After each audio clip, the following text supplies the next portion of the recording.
नमस्कार मित्रों, मैं सतवीर चौधरी स्वागत करता हूं आप सभी का फिजिक्स प्लेटफॉर्म में। प्यारे बच्चों, आज हम जो डिस्कस करने जा रहे हैं वो है संधारित्र में संचित ऊर्जा। क्या करने जा रहे हैं? संधारित्र में संचित ऊर्जा। और आप प्यारे बच्चों इसी प्रकार से पढ़ते रहो, हमें पढ़ते चलना है, चीज़ों को समझते चलना है। एक न एक दिन आपको सारी चीज़ें क्लियर होती चली जाएंगी। तो मैंने आपको पिछला जो प्रीवियस वीडियो था उसमें क्या बताया था? संधारित्रों का संयोजन बताया था, श्रेणी क्रम और समांतर क्रम। तो आज हम जो करने जा रहे हैं वो करने जा रहे हैं संधारित्र में संचित ऊर्जा। तो देखिए हम क्या करने जा रहे हैं। मान लो भाई आपने सीखा है या कोई भी संधारित्र है या कोई भी चालक है, उस चालक को आप क्या कर रहे हो? आवेश देते जा रहे हो। क्या देते जा रहे हो? उसको आवेश। तो होगा क्या, जैसे उसको आवेश देते जा रहे हो तो उसके विभव में भी क्या होती चली जाएगी? वृद्धि होती चली जाएगी। तो एक लिमिट के बाद आप उसमें आवेश को स्टोर नहीं कर सकते। ये कंसेप्ट आपने सीखा हुआ है। तो इसी कंसेप्ट को हम क्या कर रहे हैं, यहाँ पर यूज कर रहे हैं।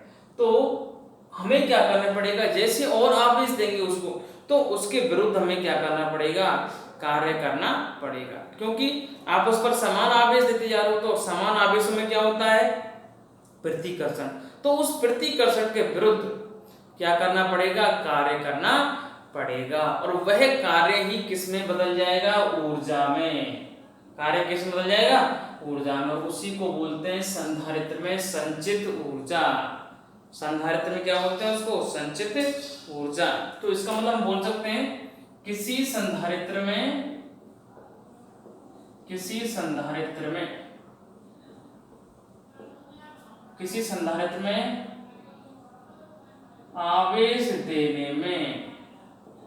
आवेश देने में कार्य करना पड़ता है। यह कार्य ही उसकी स्थितिज ऊर्जा या संचित ऊर्जा बोलते हैं इसको। संचित ऊर्जा में क्या हो जाता है? स्टोर हो जाता है, संचित हो जाता है।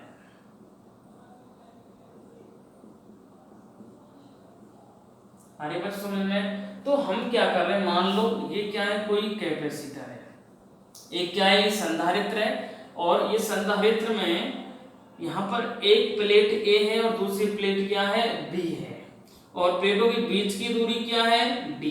प्लेटों के बीच की दूरी क्या है? D है। और अब यहाँ पर एक प्लेट पर तो कैसा होता है? धनावेश होता है और दूसरी पर क्या होता है? ऋणावेश होता है क्या? और प्लेटों का एरिया क्या है? A। प्लेटों का एरिया क्या है? A। अब मैंने क्या किया, जब तक इसको कोई भी बाह्य सोर्स से कनेक्ट नहीं किया है, इसको मैंने कोई भी बैटरी से कनेक्ट नहीं किया है, तब तक तो आवेश आपका यही की ही रहेगा। प्लस A पर तो प्लस चार्ज और B पर नेगेटिव चार्ज।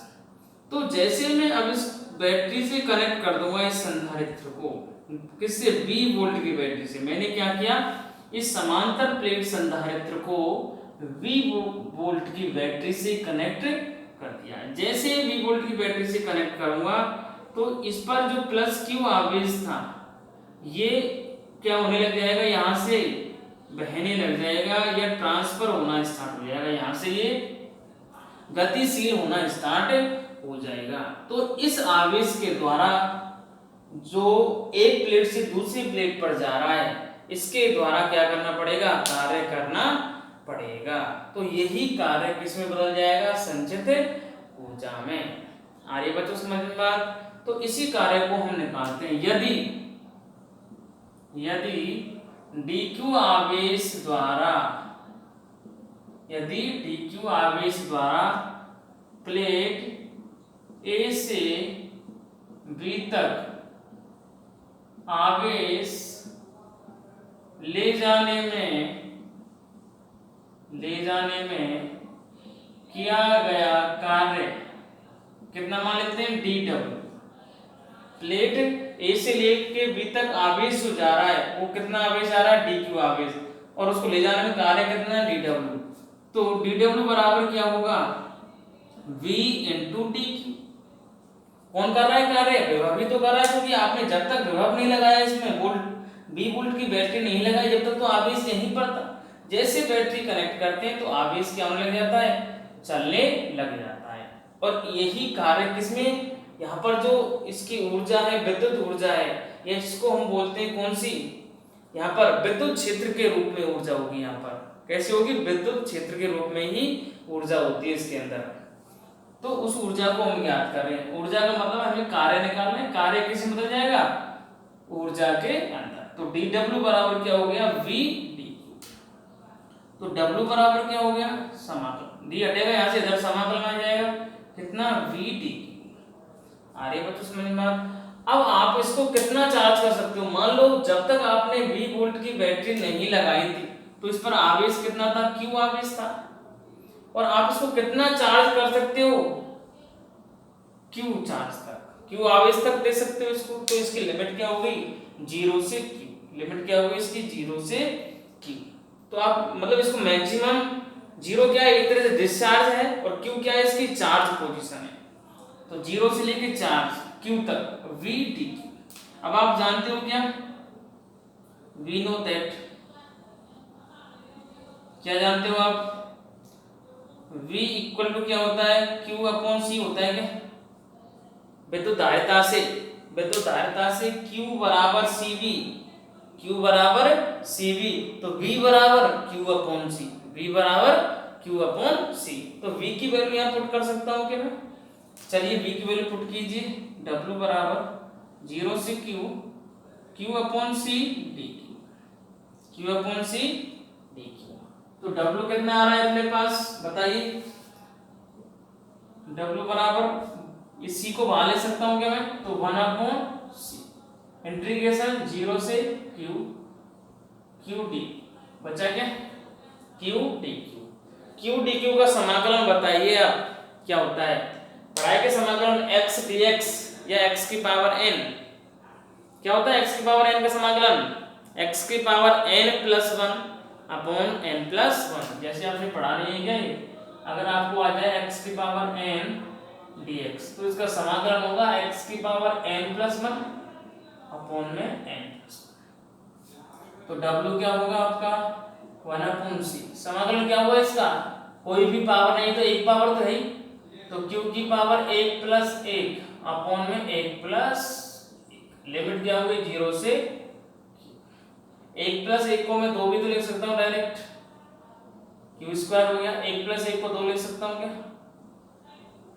तो W कितना आ गया मेरे पास 1/2, 2 को वाले दिए मैंने, C आ गया यहाँ पर, और upper limit Q square, lower limit क्या है 0। तो क्या हो जाएगा, W कितना आ गया मेरे पास क्यू स्क्वायर बटा 2C।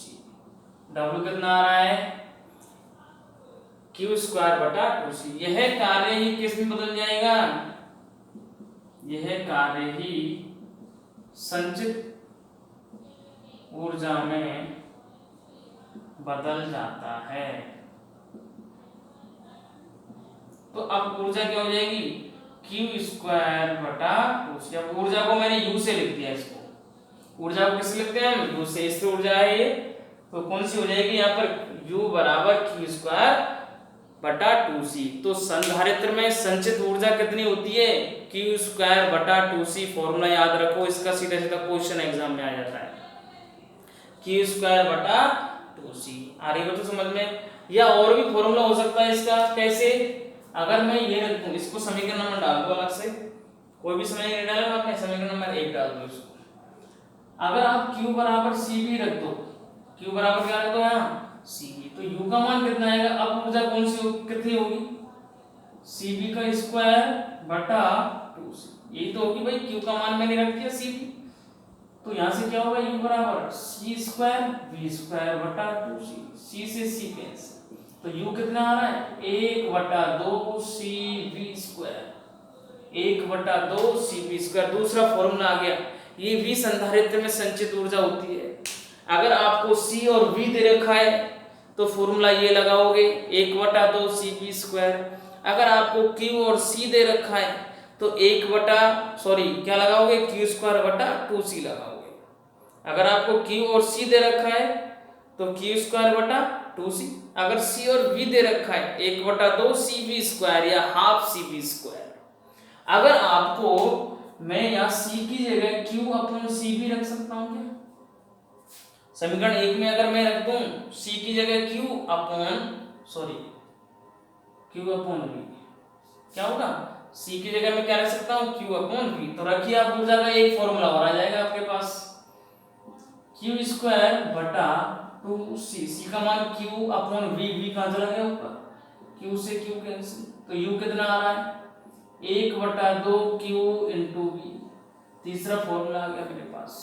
तो ऊर्जा के आपके 3 फॉर्मूले आ गए हैं। तो संधारित्र में संचित ऊर्जा कितनी होती है बच्चों, बताइए। एक तो आ रही है आपकी Q²/2C। सेकंड फॉर्मूला आता है इसका 1/2 CP²। थर्ड फॉर्मूला जो आता है इसका 1/2 QV। कितना आता है 1/2 QV। ये आपको पता है Q यहाँ पर क्या है, आवेश है, V यहाँ पर विभव है, और आपका C क्या है यहाँ पर, संधारित्र की धारिता है। C क्या है, संधारित्र की धारिता। तो प्यारे बच्चों, इस प्रकार से मैंने आपको संधारित्र में संचित ऊर्जा डिस्कस की है। तो प्लीज इसको एक बार देखो, अच्छा लगे लाइक एंड शेयर भी करो। Thank you.